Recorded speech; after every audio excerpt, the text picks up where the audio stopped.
खुलुमबाय लोगोफोर, आं दिनै दोंसे खन्थाइ लानानै फैदों। खन्थाइनि मुं जानायमोनब्ला। खन्थाइखौ लिरदों निजोम बसुमतारी आरो खन्थाइखौ आवरायदों जावलिया सिमां। फैदो बिदिब्ला बिथांनि खन्थाइखौ खोनासंलांदिनि।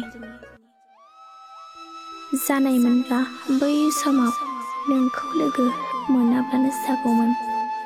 नोंखौ फोथायना नोंनि नंखाय रादायाव गोसोनि अननायखौ नोंनोनो होना आंहा गोरोन्थि जाबाय।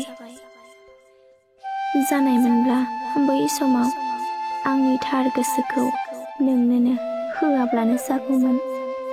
अब्लाना आंनि गोसोआ खामग्लिनायथ' नङामोन। जानायमोनब्ला बै समाव नोंजों सोमोन्दोखौनो खालामाब्लानो जागौमोन। अब्ला हारसिं गोजोनै थानो हागौमोन।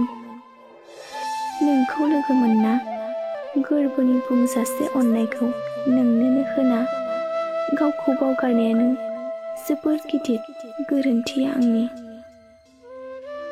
बै समनि खोथा गोसोखाङोब्ला बोहैयो मोदै निजिरा बायदि मेगनाव। सुजुनाय गोरबोनि सिमां गोजावलांबाय बुरलुंबुथुर दैमानि दाहाराव। नागिरब्लाबोथ' मोनफिननाय नंलिया माथो बायग्लिनाय गोसोनि सिमां मिजिं। अब्लाबो जिउनि जोबथा बै फैसालिसिम नेनानै थागोन रजे आं नोंखौ फैफिनगोननि मिजिं लाना।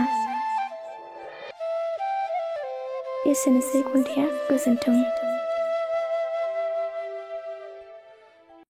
भिडिअखौ मोजां मोनदोंब्ला लाइक, शेयार आरो कमेन्ट खालामदो।